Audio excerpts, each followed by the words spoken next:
Good afternoon, everybody. Can you hear me? All right. My name is Alina Nevins. On behalf of Future Leaders of Yale, I wanted to welcome you guys all here and thank you for coming. First, I wanted to say thank you for coming to the guests for the Peer Luncheon. It's our very first Peer Luncheon speaker series. The goal of these events is to have basically our peers talk to us about their background, how they got to where they are. Just people who are a few years older than us, a few steps ahead of us in their career. It's really great to hear from executive, vice president, director, provost, whatever, how they got to their point in their careers. But the fact is the world's changed. Things are a lot different now than they used to be. Things like career mobility and workplace benefits are a lot more important than they used to be as well. And that's the point of things like this today. I'd like to bring your attention to two things really quick before we get started. One is the evaluation form in front of you. Please fill it out. Give us your feedback on this event. We'd really like to hear ideas on future topics, event speakers you'd like to hear about.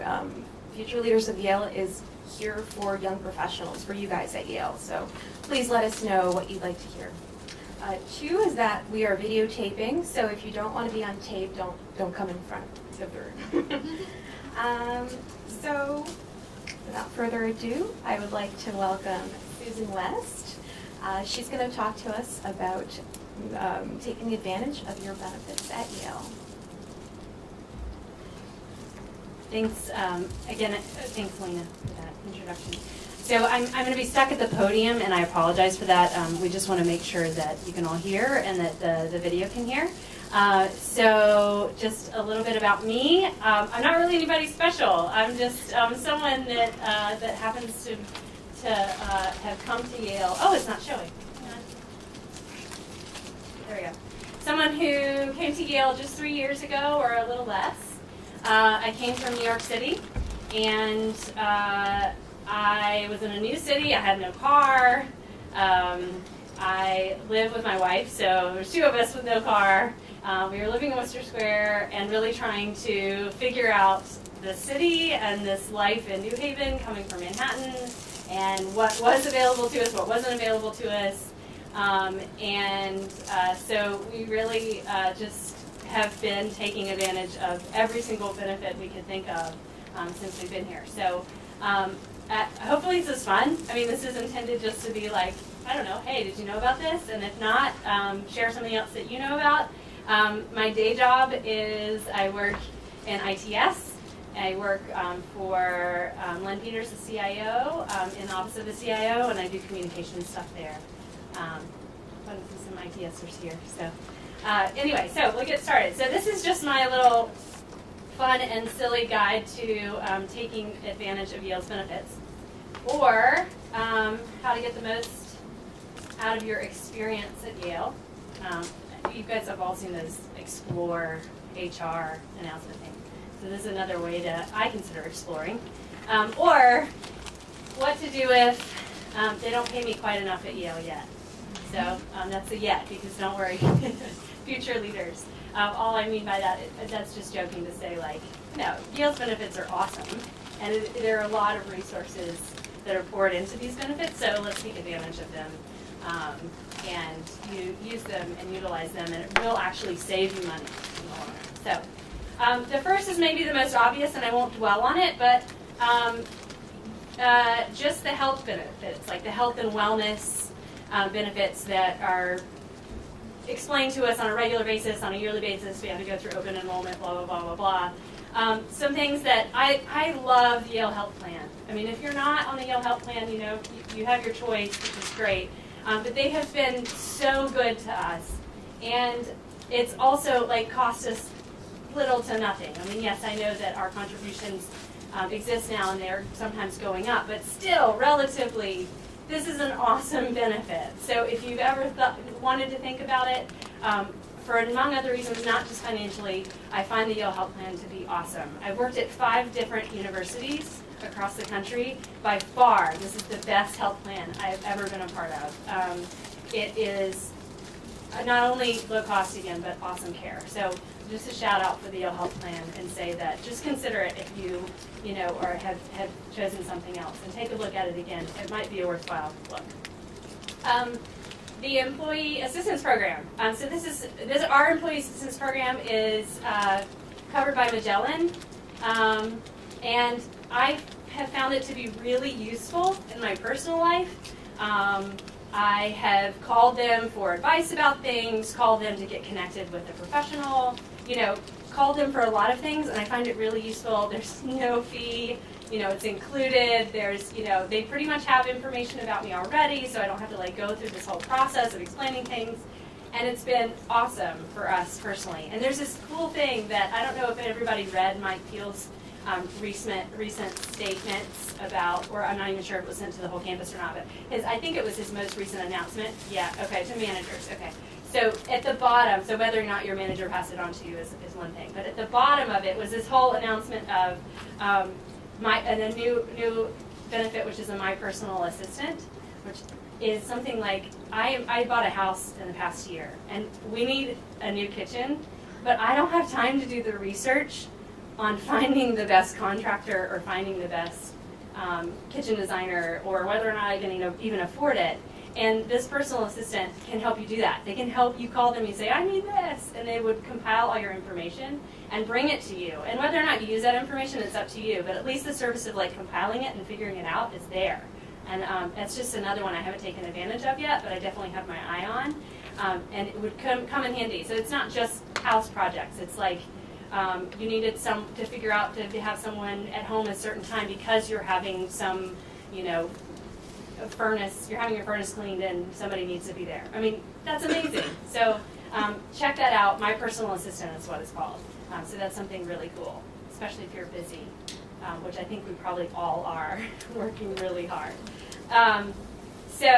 Another thing is just the flexible spending account. I have really utilized this, and probably not enough, but it's really come in handy. If you just take a look at your expenses from the past year, maybe I'm preaching to the choir and I'm sorry, but just bear with me. If you take a look at your expenses from the past year, if there are healthcare expenses that aren't covered under your health plan, there's a good chance that they're covered in the flexible spending account, which means you can tuck away some money and pay for those things tax-free. So you'd have to tuck away the money ahead of time. You have to do some planning, but open enrollment is coming up, so this is the time to consider that. And it's been a huge benefit. And also, Yale is the best flexible spending account I've ever had because they have this auto enroll thing where if I just choose to have it auto enrolled, it just takes the money out when it sees an eligible expense. So I don't have to go through the rigmarole of submitting the receipt and turning it in and blah, blah, blah. It's so much less administrative time. It just does it for me. And unfortunately, my flexible spending account ran out in March. But so I will plan better next year. But it's a huge thing just to consider. So that's the sort of obvious health and wellness tips that I have. Just think about those things. So moving on to work life, more fun things that maybe everybody knows about or doesn't. Discounts for personal purchases and personal cell phones. Do you guys know? Did you guys know? Do you know that we have these? Raise your hand if you know. Okay, most of you did. That's awesome. So if you haven't figured out that for your personal cell phone or your family cell phone, that we have negotiated rates with Verizon, Sprint, T-Mobile, and AT&T, check that out. We have a percentage off just for being a Yale employee. So Verizon is 18%, Sprint is 23%, T-Mobile is 10%, and AT&T is 17%. So there's a significant savings. It's not off your whole package, but I think it's off the base cost. So check that out. ITS website has all the information about that. So definitely, it's a good one. Art and art museums. I have spent so much time in the city because I didn't have a car. I started using everything that was within walking distance, and at the time I was in Worcester Square. And the art museums here are amazing. And there are not many art museums in this country that are free. And these are free. And they're free and they're open all the time. They have awesome exhibits and they're world-renowned and they're amazing. They have free talks that also have free food and free booze afterwards. So, I mean, there's just so many amazing things. I've seen so many amazing people come through the art galleries and going to these talks. So definitely check them out. But did you know that now, as of this year, that actually art museum memberships are free? So that seems a little funny, but you basically sign up and say, yeah, I'm committed to this organization. And yeah, you get some mail more frequently that says, consider donating. But if you can't do that, if you don't have the means to do that, but you still sort of want the benefits of having a membership, it's free. You get special invitations to like the exhibit openings and the special talks and stuff. You get 20% discount on all the stuff in their books and in the gallery bookstore. This is for both art galleries, both the art gallery and the Center for British Art. Reduced parking rates, and you get participation at other college and university art museums. They have a consortium, and you can take your free membership and go to, probably, I don't know for sure, I'm going to check this out, but the Harvard Art Museum and get in there and actually be free as well, if it's not already open and free to the public. So you can also travel and go into places for free. So I love the art galleries. I want to advocate on behalf of them and say they have great work and they're doing great things, and it's all free. So that's really awesome. Another thing is, again, staying within the arts, is drama here is awesome, and access to amazing plays and exhibits it's very accessible. It does cost money to buy a ticket, but there are lots of ways that you can get cheaper tickets, and I highly suggest it. So the Yale Rep Theater definitely has discounts for faculty and staff employees for their packages, but they also have 4 or 5 preview days for each play that are only $20, and you just pay $20 for the first 5 days of their showing. And it's the same show. Maybe sometimes someone has to call a line or something, but that's a rare occurrence. And it's only $20, and it's really amazing drama and amazing productions that often go far. So take advantage of that if you have a chance. Another thing that I really like is the Yale Cabaret. And I didn't realize this until I started investigating it last year, but they also have a discount rate for faculty and staff. And they're really inexpensive to attend these productions, and these are productions that are done by School of Drama students. So these are the future leaders within the drama world, producing their own stuff or other people's stuff. Sometimes they're really short, sometimes they're really odd, but they're always fun and really intimate, and you can actually eat ahead of time really inexpensively. They have a really great menu that's not very expensive. And drinks and stuff, so you can eat ahead of time, but you don't have to. So check that out. And the last is just the School of Drama Productions. Also, really inexpensive tickets, really amazing shows, and really amazing students performing those shows. So if you like drama, great places here, and take advantage of that. The other is the libraries. I don't enter, unfortunately, the libraries enough. I don't use those resources enough. Now that I'm out of school and working full time, I'm not going in for a research project and stumbling on something else, or going in and sort of discovering that there's this new service there. I encourage you, if you have a chance and if you're interested, to stay on top of what's going on in the libraries, because there's a lot available to us as employees. And also, if you are married, your spouse can get an employee affiliate card, which is you just go to the IT center and they have an affiliate card, and they can also use the libraries and all their services. So that's definitely something to take advantage of if your spouse is not affiliated with Yale themselves. So one little plug that I put in, and this is another ITS service, and I'm sorry that's focused because I work in ITS, but we have media equipment checkout in the libraries. And because you're an employee and you have a library card, you can check out media equipment. So you can check out video cameras, you can check out projectors and projector screens, and screen a film in your backyard and then return the equipment. Or, there's this equipment out there for you. Go do a project and bring it back. It's awesome, and it's free, and it's good equipment. If you want to test out a really fancy camera, but you can't afford, you want to test it out before you buy a $500 camera, we have those $500 cameras in the library, and you can check them out for free and go on a photography run and then come back. So it's really great. You can check that out for like 3 days at a time, I think it is. And then sometimes you can extend it if nobody else needs the equipment and you ask for it. But definitely check that out. And because employee affiliates, I believe, can do the same thing because they have a library card. So that's a great thing about the libraries. There's lots of other things. That's just one little pocket about the libraries I love. Another place I love is the Whitney Humanities Center.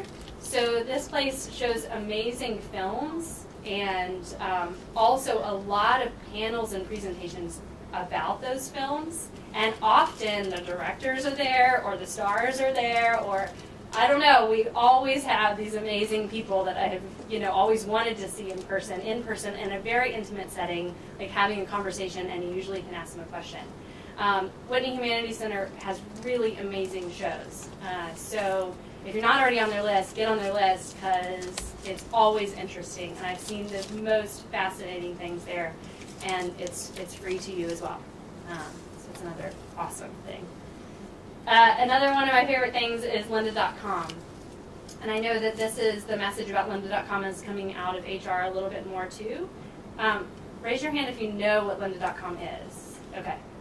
I'm like preaching to the choir. Everybody's figured this stuff out. So, but just in case for those that you don't know. Lynda.com is an online training solution that we have a contract with, so it's free for you to use. And what I love about this is that it's not just how to be an expert whiz at Microsoft Excel or how to do HTML coding. It's also how to use my fancy new camera. I'm going to go on here and I'm going to learn how to use it. Really, it's stuff that you just want to learn for fun is also available to you because there are thousands of Lynda videos, and they're really interesting and they're really well done. And this service would cost a lot of money if you had to buy it personally. I can't remember exactly what a personal rate is, but it's hundreds of dollars a year, like if you just bought it on your own. So this is a really great service to think about beyond just like work-related things. You can use it for personal too.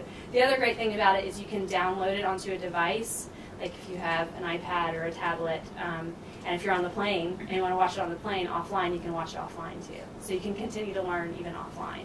So consider that. Yeah. You know what, I want to just mention, if anybody there are certain professional associations that you can belong to that require you to keep up a certain number of professional development units. I want to say lynda.com just announced that for certain courses that you watch, you get PDUs. So if you're a project management professional, if you're a business analyst, there's a certification for that. You can get PDUs and continuing education from watching lynda.coms.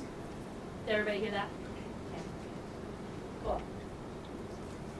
So here's another one, the Yale Gym. I personally am not a member, but I know we have discounts to the Yale Gym, and people really like it. There's a lot to do there. But you can also take their sort of classes like yoga and dance without being a member. So if you just wanted to go in and take like a group class, you could do that without having to have a membership. So that's a nice sort of added thing. It maybe costs a little bit more because you don't have a membership, but it's great.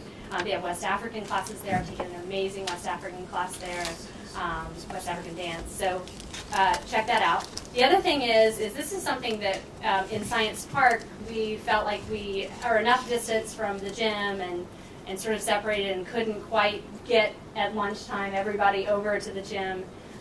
We talked to athletics and to the gym about bringing a yoga instructor to Science Park because we had enough of an interest internally. And we worked all the details, and they helped support hiring someone to come and do a lunchtime yoga series. I mean, it's just an example. But if you have the motivation to do that within your building, or if you're sort of separated from the gym, it's been awesome. We do it on Thursdays from 12 to 1. It's a lunchtime yoga class. It happens downstairs. And you do pay for the class, but it's much discounted from the area yoga studios, for example. Because Yale actually covers a portion of the instructor's salary, and then you just chip in a portion as well. It's like half what you would pay to go to a studio. So if you have the motivation to get that, and you have some other people that are in your area or in your building that want to do that, it's just I'm not saying it's an offering for everyone, but they were willing to have that conversation and bring stuff locally as well, and it's worked out really well. We have probably 20 to 30 people every Thursday in Science Park. So also if you're in Science Park and you want to hook up for that, but let me know. I like this image. I know it's old, but if you hate parking at Yale and this is your parking nightmare, and you can't find your car, or it's a mess, or it's super expensive and you can't afford it, there are a lot of options to you. And I'm no expert at universities, but again, because I have worked at 5 universities, all of them have expensive parking. It's not just Yale. I mean, it's hard to find parking when you're in a university in the middle of a city. It's just hard. So there's a lot of really cool options, and I understand that these may not be available for everyone. But first is you can certainly take public transportation. And if you take public transportation, it's really inexpensive.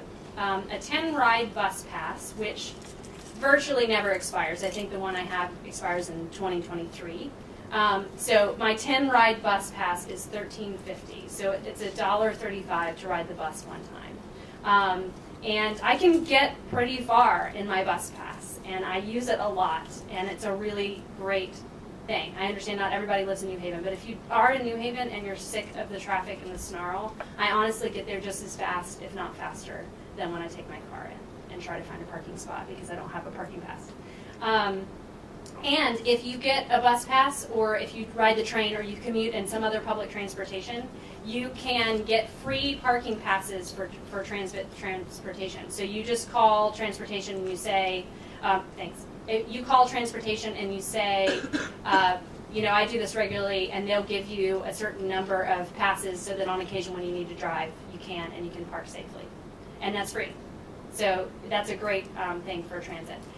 Also, there's a discount for carpooling on your parking pass, and we just want to make sure you know that. If you carpool with 2 or 3 people, you get a discount on your parking pass, and so you apply for that. I don't know how that works exactly, but make sure you check that out. You can also find a ride. So if you live far away and you're trying to find carpooling, go to to.yale.edu/rideshare. So it's the transportation option site. The rideshare will help you find a ride.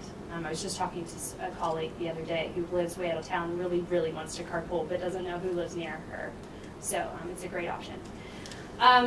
The home buyers program, this is something I've personally taken advantage of, and it's been awesome. The home buyers program, $30,000 over 10 years. It's a lot of money. It does get taxed, so it doesn't come out to $30,000. It depends on what your pay rate is, but it's usually around the $20,000 plus range at the end of it. They give you a lump sum up front to help you with your down payment. It's awesome. If you're considering it, really consider it, because there are a lot of benefits that come with it, as well as tree planting and rain gardens, and people know how to get in touch with you because you're in this homebuyers program. It's an amazing benefit, and most other institutions have done away with this kind of thing, so this is really special to Yale. Another thing, the Yale Advantages. Has anybody ever been here? This is like the extra thing when you go onto the benefits page. There's sort of extra stuff that we just have discounts to. I take advantage of the pet insurance discount because I have a dog who I love, but is a rescue, so has all kinds of problems. And this pet insurance has probably saved us $1,000 just this year. So definitely check that out, and there's a discount for the upfront, and they also can take it out of your payroll, so you don't really have to think about it. Also, you can get 35% off movie tickets just by going through this, and that's like AMC and Regal and other things. So just take a minute and look at this. Also, auto and home insurance quotes you can get through here at discounted group rates. So this is something you have to go the next step, but if you're on the My Benefits portal and you press check out my Yale Advantages, it'll take you to this page, and there's a ton of stuff here. So check that out. All right, I'm winding down. But just to plug, you're all here, I don't need to talk about affinity groups too much, but I have gotten so much about from being involved in an affinity group. I went to an amazing event last night that was sponsored by 4 of the affinity groups, and it's just awesome to have access to that kind of presentation, that kind of social interaction, that kind of community involvement. So stay involved and check them all out. Just because you don't self-identify as African American, or you don't identify as Latino, or you don't identify as gay, you can still go. They're all open to everyone, and it's a great way to sort of be more culturally involved in this university and sort of see what different people are bringing to Yale. And then my last slide is New Haven also has amazing benefits. And one of the biggest ones I plug is the New Haven Free Public Library, if you are a member. There are lots of free things that you get from that. You can rent movies for free, borrow movies for free. You can get audiobooks for free. You can get ebooks for free. You can also get access to museums for free. They have a pass that you borrow and you take to the museum and you go in for free. Or you can also go to theater, like Long Wharf Theater, which are expensive tickets because it's good theater. You can take your pass and get free tickets to Long Wharf Theater. You just have to be the one person that night wanted to go. And every time I've called, it's been available. So the free public libraries have that. And I know that if you live in a neighboring town, you can bring your card in and also utilize some of the resources in the New Haven Free Public Library. So check that out too. If you just get a card, it's free, and there's more benefits there than you realize. So I guess just one thing, if I can take like 2 minutes, I just want to say, like, a little participatory. What is your favorite Yale benefit that maybe I haven't mentioned, or something you want to? There's airport parking that's like 20 to 30% off usually. Bradley, New York. Cool. Airport parking that's 20 to 30% off. Yeah, that's awesome. Yeah. The tuition assistance program. Yes. That's Yeah. Also, I've been using that this year, and I think there's like a max that you get every year, but if you want to take like grad courses or anything like that, they'll pay for a part of it. Awesome. Tuition assistance program has been really helpful. I haven't utilized that, but I hear it's great. Yeah. If you are commuting parking Yale West, it's free to take the shuttle. So if you're commuting and you can park at West Campus, you can take the shuttle in. You can park there for free and take the shuttle in. It's awesome. Anybody else want to share a favorite Yale or non-Yale benefit of living in the city or being a part of the city? Anything? Marcus? The Microsoft Home program, a free copy of Office. Yeah, so free. Quite nearly free. Quite nearly free, yeah. $5? Yeah, I think it is just $5. So the Microsoft Office Home program, where you can actually buy Microsoft Office for your home computers for like $5 through ITS. Yeah. The Yale Disability Shuttle, when I broke my foot for a month and a half, they took me to and from work and anywhere I needed. Awesome. So Yale Disability Shuttle, you can ask for it when you have a disability temporarily. They'll take you to and from your house or wherever you need to go. That's great. Cool. For a month and a half. Well, I lived close enough That you could do that. That's great. All right, cool. So this is all just fun to say. We work at a great place that has really great benefits. Just get out there and find them and use them, because it's part of the package that we're given for working here. And I know we all work really hard.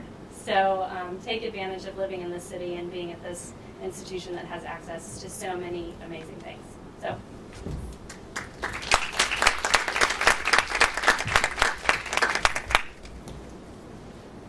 Thank you so much, Susan.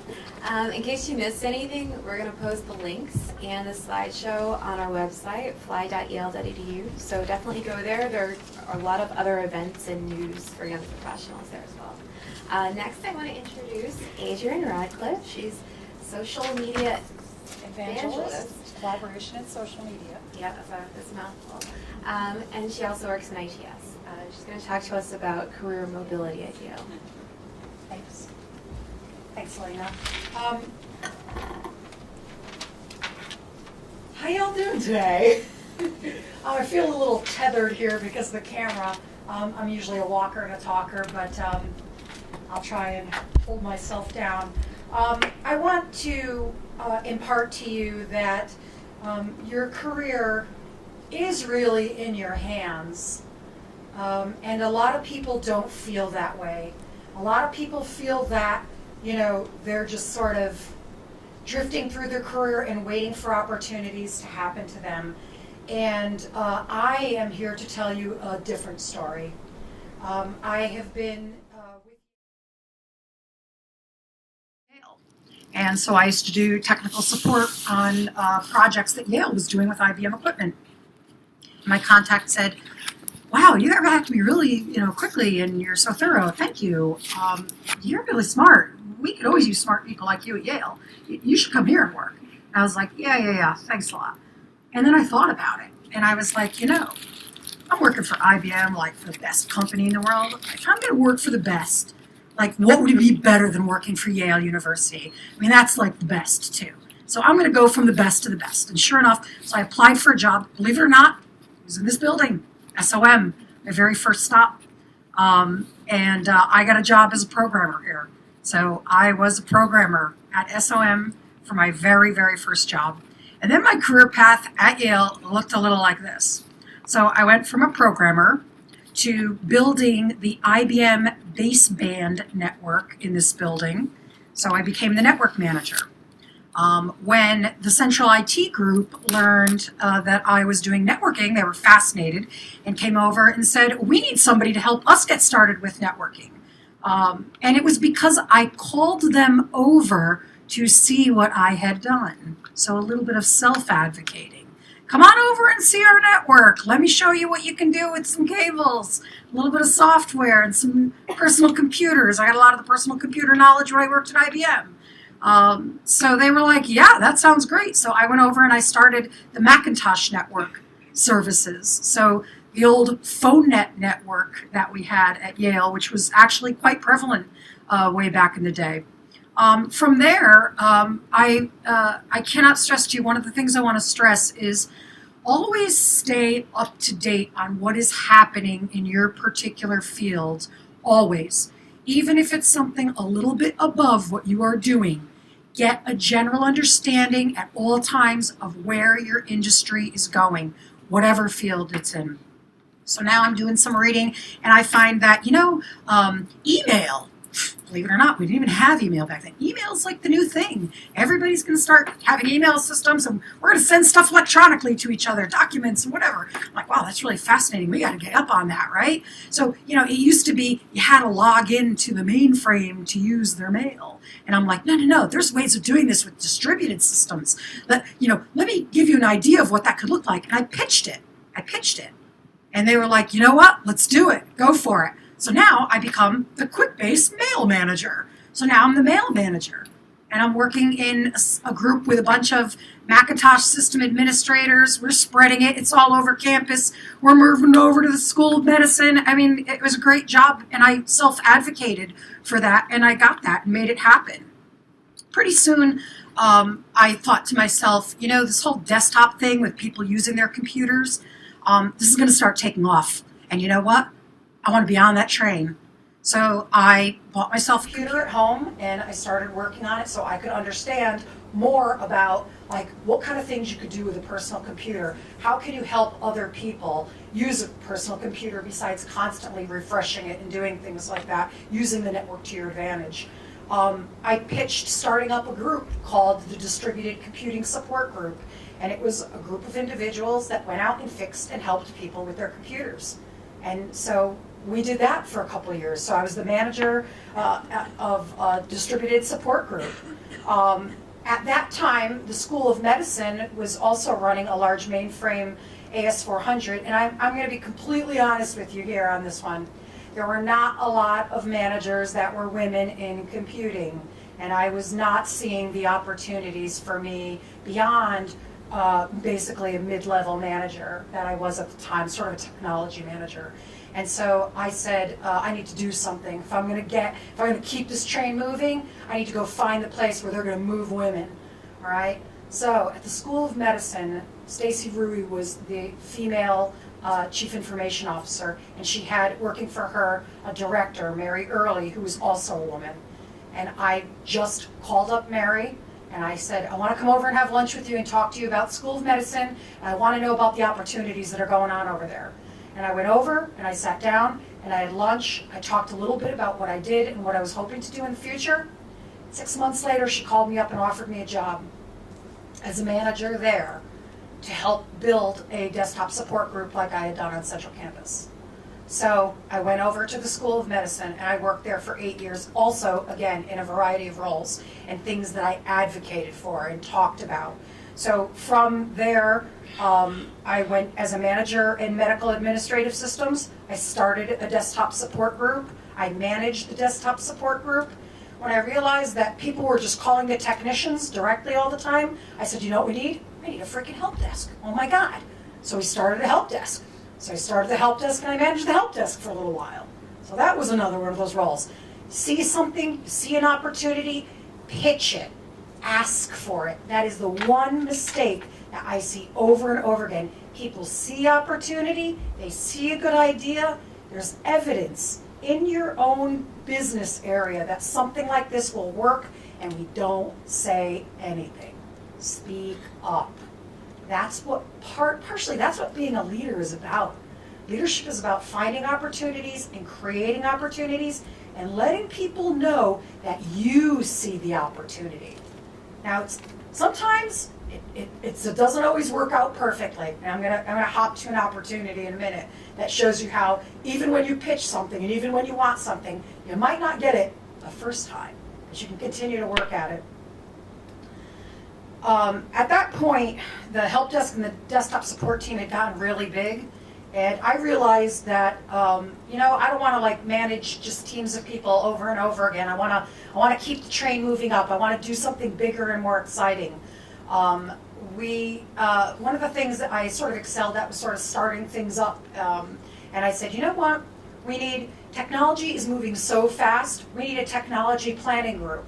And so I started the technology planning group at the School of Medicine. At the time, it worked under the group of biomedical computing systems, which was sort of, the ITS of the School of Medicine at the time. And so I ran the technology planning group, and we started new services. We investigated new things. We started up the first series of patch management before we had it even centrally. So we did a lot of great stuff there. From there, everybody was like, wow, you're doing a really great job. We want to really grow support services. And I pitched turning it into a directorship, being like, I want to be the director. They want to be the director of client support services. That's what I want to do. And they're like, that sounds really great. You're really good at what you do, but you don't have enough experience to do it at a level this large. And I was wholly disappointed, but not deterred or discouraged. And they did bring in somebody else. And I said, you know what? That person is good. You know what that makes me? The best wingman ever. And I glued myself to this person. And I learned everything like a sponge. Because that was the opportunity I had right then and right there. And so, sometimes you get lemons, you got to make lemonade out of it. You don't always get the thing you want, but it can eventually lead to the thing you want. Well, sure enough, I worked my tail off, and this person said, wow, you are like really invaluable. Let's split up strategy and operations. I will make you the deputy director of client support services, and you manage operations, and I'll manage strategy. And I was like, bingo, that's the opportunity I wanted. So I did that for about a year and a half. And then I started thinking, what do I really want to do? Is this really my sweet spot? This was one of those moments of soul searching for myself. And I tell you, as the person in charge of operations, I'm the person that got a lot of the calls from clients, a lot of the escalated unhappy people, a lot of firefighting, and I thought to myself, you know what? This is really great, and I'm working hard, and I'm making a lot of money, but is this really what I want to do? And I was having a moment of clarity. Did I just drive my career to a place that it doesn't want to be? And I realized there was only one other place for me to go. That was up the food chain in the same row. So being the director of client services for Yale was not what I wanted to do. And it was not a role that I wanted. And I said, oh my gosh, I've now driven myself here. How am I going to get out of this one? What should I do for myself? So I thought about it, and I said, let me look back on all those roles I've had and what those all meant to me. And I realized the thing, again, was back to creating and doing new things was really my sweet spot. At the time, a new director on Central Campus of Administrative Systems came on board, and she was going to start a program management office. And so they were going to be the group that ran projects. And I was like, oh my God, that would be perfect for me. I should do that. I'm going to go pitch to her that I want that job. So I went and I pitched it. And you know what? Didn't get it. Gave it to one of my colleagues who I love and admire and was also one of my mentors at one point.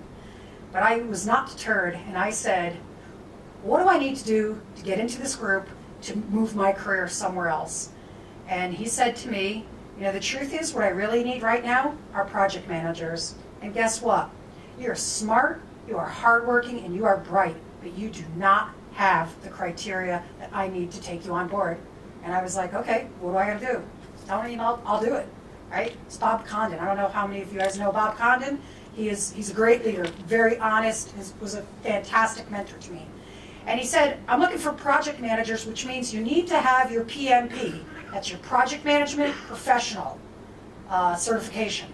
And I was like, oh, you gotta be kidding me. All right, let me figure it out. So I learned that you had to have like 7,000 hours of project management experience.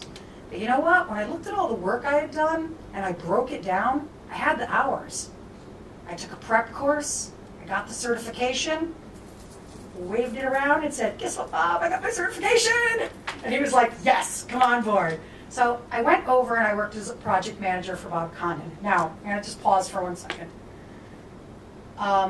This hurt my ego tremendously. And I'm not gonna just pretend it didn't, because there are times you will need to make a career choice that doesn't really feel good initially. And from going from a large directorship to being an individual contributor as a project manager hurt my ego. I want to be honest about that. I felt a little less about myself for a few weeks. I wasn't even sure if I had made the right move. I knew that if I wanted to be a bigger fish in a bigger pond than I was in, this was the way I was going to have to do it. And I sucked it up. And so what I want to tell you is that sometimes when you have to change your career trajectory, you will have to take a sidestep or a step backwards.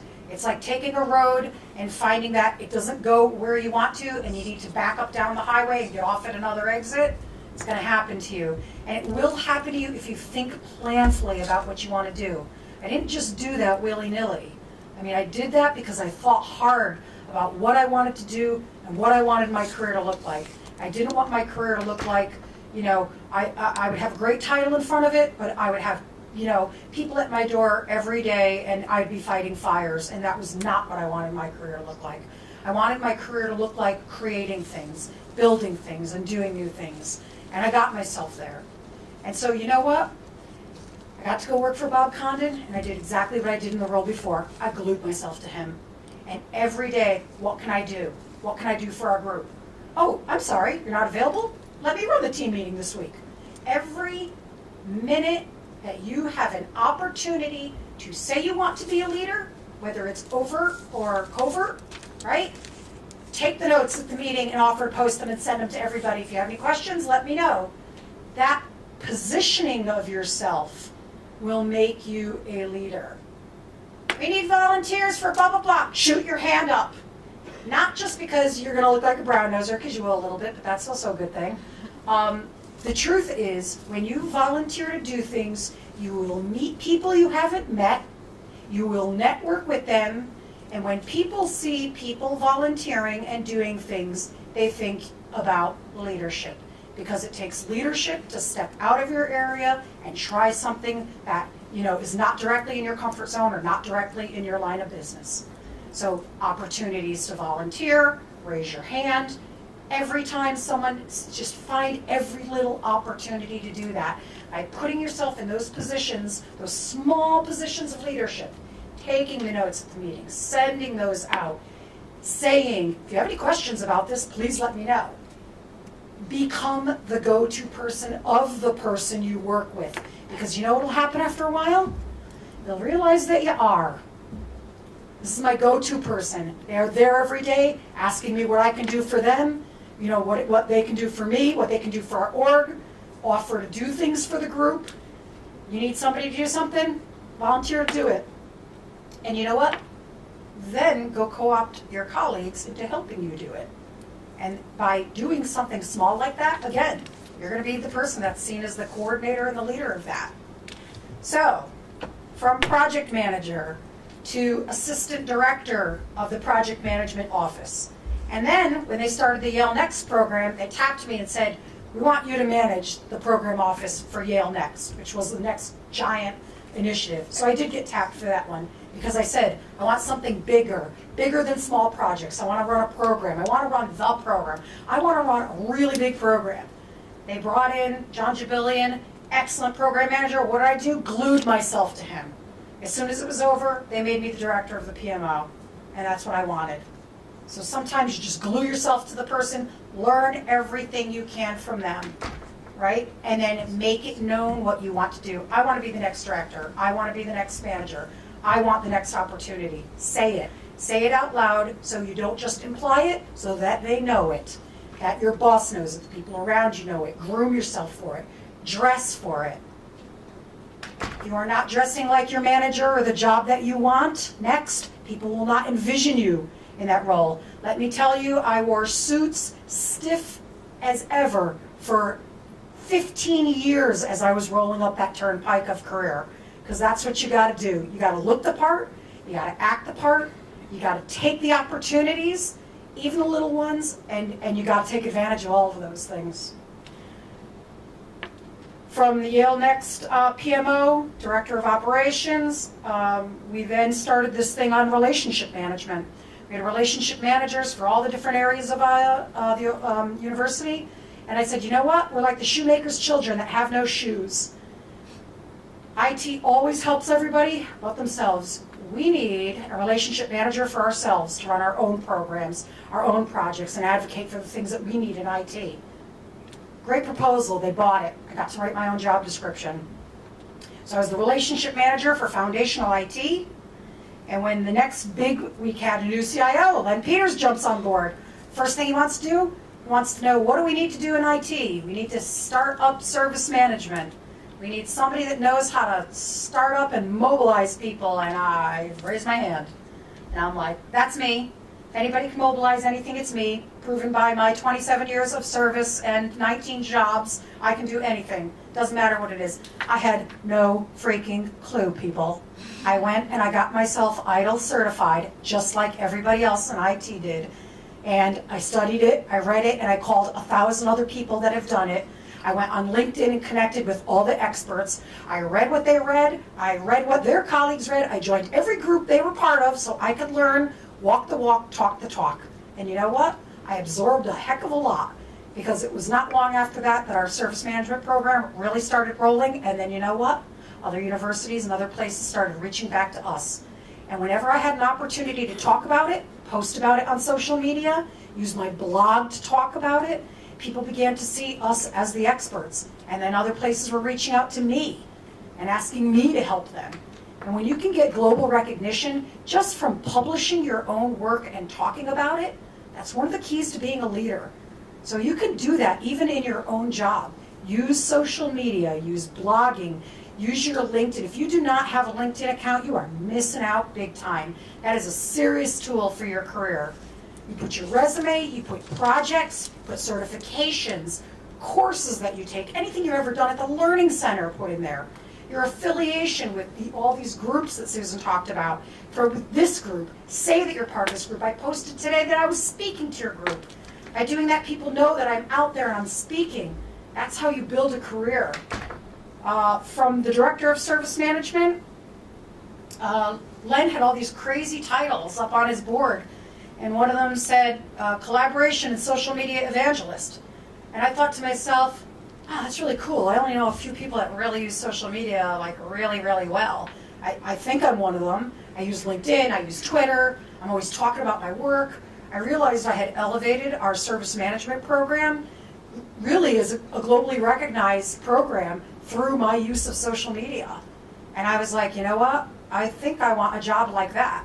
And I said something funny to him, like, either that or Julie, the cruise director, because I like to throw parties for ITS, right? I organize all our summer barbecues, and I do that because even though it's a barbecue, it's a leadership chance. I organize a group of people. We do hot dogs and hamburgers. I'm in charge of like pulling together the shopping list. We do the shopping. I give everybody the task. You're setting up the tents. You're going to help with this. I drag my daughter with me. You're going to serve the drinks for people. And I put myself in these little mini leadership roles. And what happens is over time, people see this person can organize, this person can lead, this person can do those things. Look at that. I mean, those are the kind of things that you can do yourself in your everyday work. Volunteering for things, being the go-to person, asking for opportunities. And if you don't get them, don't pout. Just glue yourself to the person that got the opportunity and learn. Make yourself invaluable to your leadership. Let them know that you are there as an advocate for them. And those are the best things I can tell you. I wrote down a couple quick notes. Networking through things like this and other opportunities, do it. Do it every chance you can. Find ways to connect with people, whether it's virtually or reality. Offer to speak at conferences, even on topics you're not an expert of, and do a round table and get other people's opinions. Again, by organizing those things, you will get experience and you will be seen as a leader. Tell people what you want to do. Say, I want that next opportunity. I want to be the next. If we do this thing, here's something that I think I could pull off. Say it to them. Advocate for me. Give me the opportunity. Look them in the eye and say, advocate for me. I want the next opportunity. You won't be disappointed. Give it to me. If I fail, I get it. I'll move on to the next role, but give me the opportunity. You will have a far better chance of succeeding and getting opportunities if you tell people what you want. So don't be afraid to ask for a role. Find a mentor. I've probably had as many mentors as I've had roles here, and they change based on what I need as an individual. First, I needed someone, to help me understand this or that. Then I needed some political help, and so I looked for mentors there also. And now, I find it's really interesting. As soon as I got to a certain point in my career, I realized that I shouldn't just look for mentors, I should be a mentor. And so being a mentor is also a form of leadership. So if you can, please mentor somebody more junior than yourself. Even if you're pretty junior, there's someone else that's just starting and they could use your help. So mentoring is a form of leadership, volunteering, and all of those things. So find a mentor and be a mentor. And, you can find yourself here for 27 years, completely not bored, having moved up the food chain completely to a place where you're happy and comfortable. I mean, honestly, I say this with all sincerity, who's freaking better than me? I have got the best job in the world. I use social media for my personal life, my professional life. I get to talk about all the things I love. And you don't get opportunities like this unless you've really kicked it out of the park with every other opportunity that's been given to you. So do all of those things, do them well, and career mobility is yours for the taking. You just got to make the opportunities and take it. Thank you.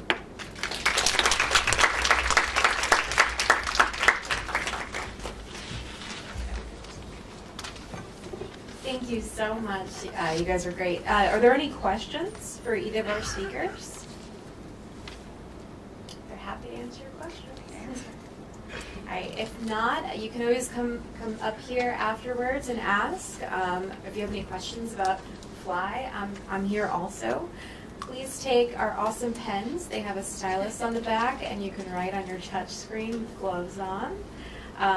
Again, please fill out the feedback form. Give us suggestions about other topics and speakers we should do in the future. And thank you guys again for coming.